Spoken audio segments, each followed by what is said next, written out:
Hi everyone, this is Ricky with ScrapbookPal.com. Thank you for joining us this week. On today's card, we're going to be using some MFT stamps, but we're going to go through some of the things we're going to use today. We're going to use Gina Amalgam ink. We're going to use some dies from Fawn. We're going to be using this really cute stamp set by My Favorite Things called Halloween Hoo. We're also going to be using some distress oxide inks, which means we need a brush to do some blending. And we're going to be using these colors today. We're going to be using a 4 1/4 by 5 1/2 piece of paper, and we're making a slimline card today. So that is cut at 8 by 7 and then folded at 3 1/2. So we're going to go ahead and get started, and we're going to make a galaxy background again because apparently I love them and it's Halloween, so why not? So the first thing we're going to do is go ahead and take this color here, Mermaid Lagoon, and we're just going to put some spots on the paper. Doesn't matter where you put it, doesn't matter how many you put on, you just do you. That's how you do it. We're going to add some squeezed lemonade here, and I'm putting it next to the blue because I want to create a green. This just shows that you can make colors with just, your primary colors, and you don't need a green because you can make it with these two colors. The next color we're going to use is Warm Lipstick, which I'm putting it around the yellow, which makes an orange color. Again, you do not need an orange pad for this. You could use these colors. The last color we're going to use is Wilted Violet, and I'm just going to put that along the white here where there's no color, and I'm added a little bit in other places. It was looking a little splotchy, so I just wanted to add a little more color to it just to make sure that it's all covered. So I'm going to go ahead and put that in all the little places. It doesn't matter if it turns a little brown because we're getting ready to make it real ugly here in a second. Now comes the scary part. We're going to use black soot, and we're going to cover this with this dark oxide ink. And I know it looks scary, but this is just what you got to do in order to make this happen. You don't want to completely cover it. You still want some color to come through to the card because you want that to show through the sky. So you're just going to cover it lightly, and then I'm going to go here and tap off and then add a little more in the middle. I didn't want to do direct to paper because that would make it too dark. The next thing we're going to do is make the stars or the Milky Way, and we're just going to use some water and we're going to spray it down, and we're going to wait a couple seconds and then go ahead and get that tapped out. So that'll make like the Milky Way and some stars. And then the next thing we're going to do is just use some white gouache here, and we're going to use a paintbrush and we're going to do some splattering here. I ended up getting splattering everywhere. I need to get a box so that I could do this in so I don't have to worry about it. I got it all over my TV, I got it all over my keyboard, I got it all over my watch. It was just a hot mess and everywhere. But anyway, you add some water to the white gouache, and then we're just going to smack it down here on the paper to make tiny little stars or big stars, whatever you may want. You don't want to have too big of a splotches because it'll look a little weird, but I'm adding a little more water because it wasn't coming off as much as I wanted it to. And then here we go. Now it's magic. All of those stars, look at those. Those look amazing. I really love it. And this is finished. I'm going to clean up, and then we're going to get started on some Copic Coloring, which is next. So I'm going to take some of the stamps here that are in the stamp set, and I'm going to go ahead and place this in my mini Misty. And we're going to be using the Gina Amalgam ink here. You can use this on Copic markers. I'm just adding a little bit of texture to my stamps here because they're brand new and we want to get a good impression. So I'm going to go ahead and use this Gina ink and go ahead and get that stamped over. And I didn't really get a good impression the first time, so I'm going to go ahead and get this snapped over the second time. So we'll go ahead and get this stamped over, and we're going to start the Copic Coloring. If you're really not interested in the Copic Coloring, then go ahead and go fast forward to about 13 minutes. Here we go.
So now that we have these guys done, we're going to go ahead and get those cut out. I did use my scan and cut for this because I do not have the dies, but I needed to trim this off a little bit. There was a little white that was left along the edge. Normally I do like a white edge, but I did not want the white to show this time.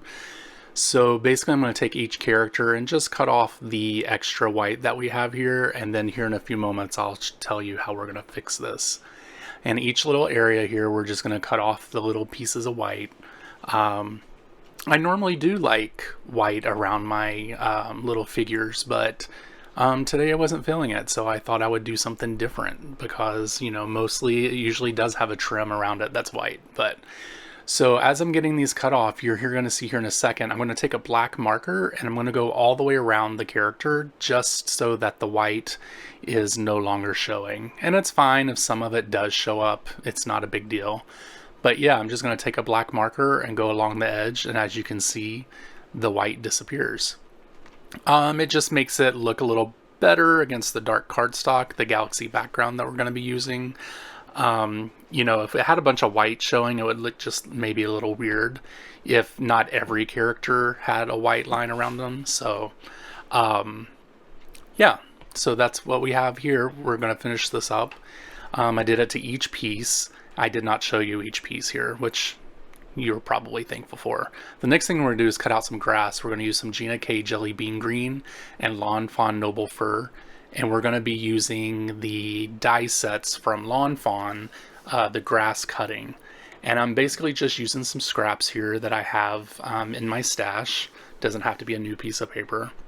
We're going to go ahead and get this these dies taped down to the paper.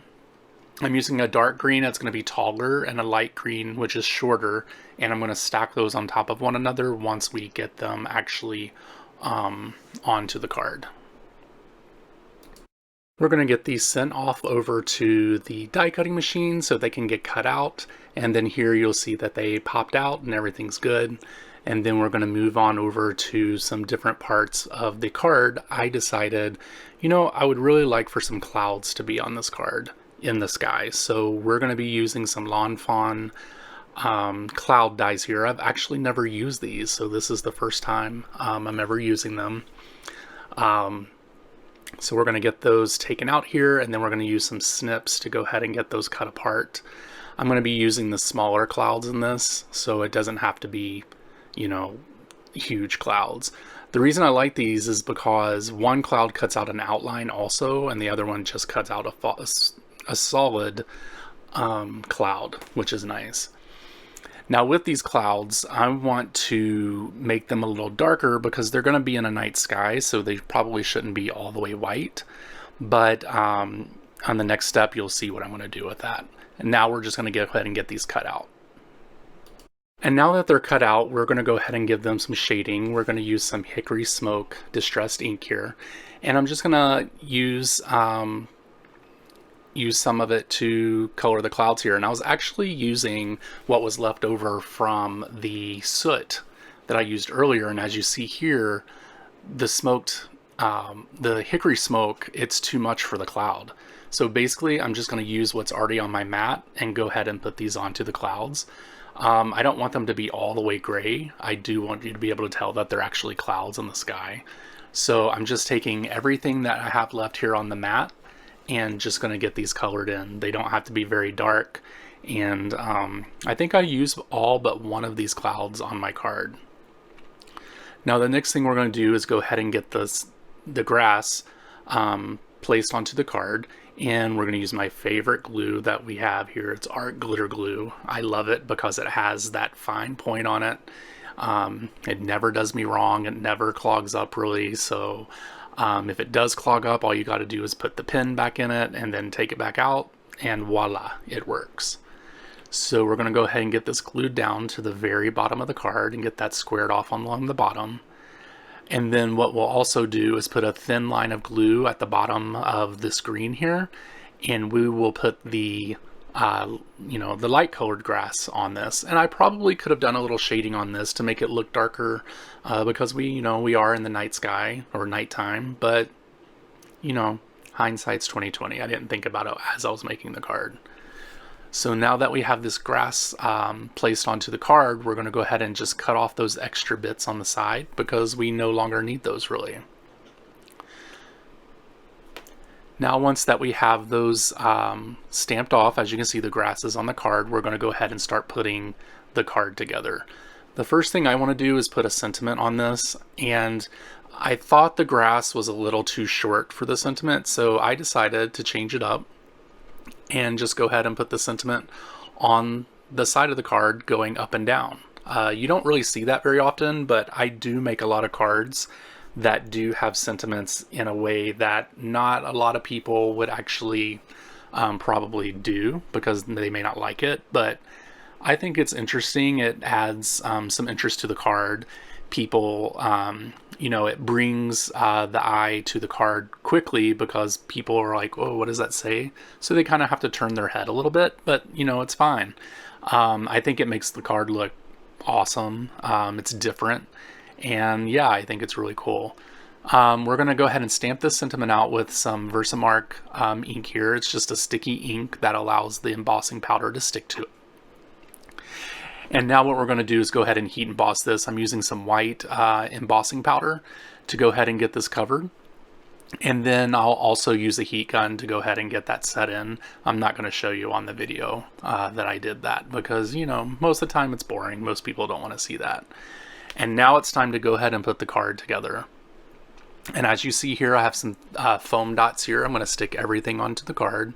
I'm going to start off with the bottom section of the card. I'm going to use one of these little owls and put him or her or, you know, whatever, it along the bottom. And I'm also going to place the little pumpkin right next to the reading owl.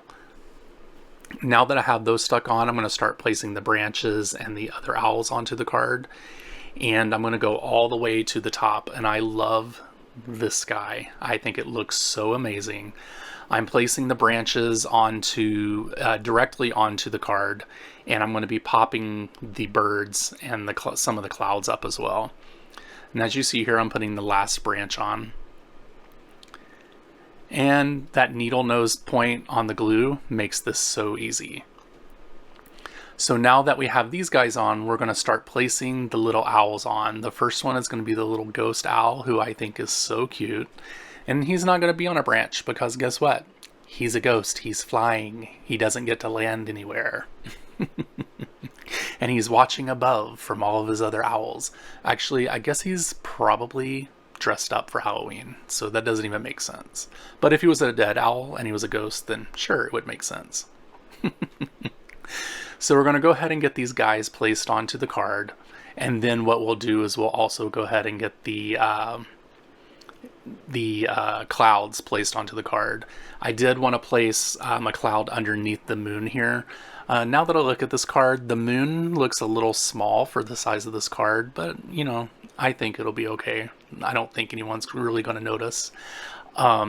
As you see, I'm just placing the clouds randomly along the card, and then what I'll do is I'll pop up the solid ones with the little dimensional squares, and then the outline clouds, I'm just going to use the art glitter glue to do that. So I'm going to use some of these little squares here to go ahead and put this guy onto the card. And then I'll use some of the bigger squares for the bigger clouds that are on the card. So I want to thank you guys for stopping by. We're going to finish putting the card together. This is my last video with scrapbookpal.com. Thank you so much for watching my videos, and I truly appreciate it. And I would love for you to go over to Bromero Cards on YouTube and subscribe to my channel. I would really appreciate that because I would love to keep in contact with you guys. Scrapbookpal.com has been great to me. They have great customer service, really great prices, and their shipping is so fast. So please make sure that you support this small business because they're wonderful and Tanya's great. Also, you guys can find me over on Instagram by searching Bromero Cards, and again, go over to YouTube and check out my channel. Please like and subscribe and click that little bell so that you know that a new video is out. So thank you very much. You guys have a great week, and I will talk to you later. Bye.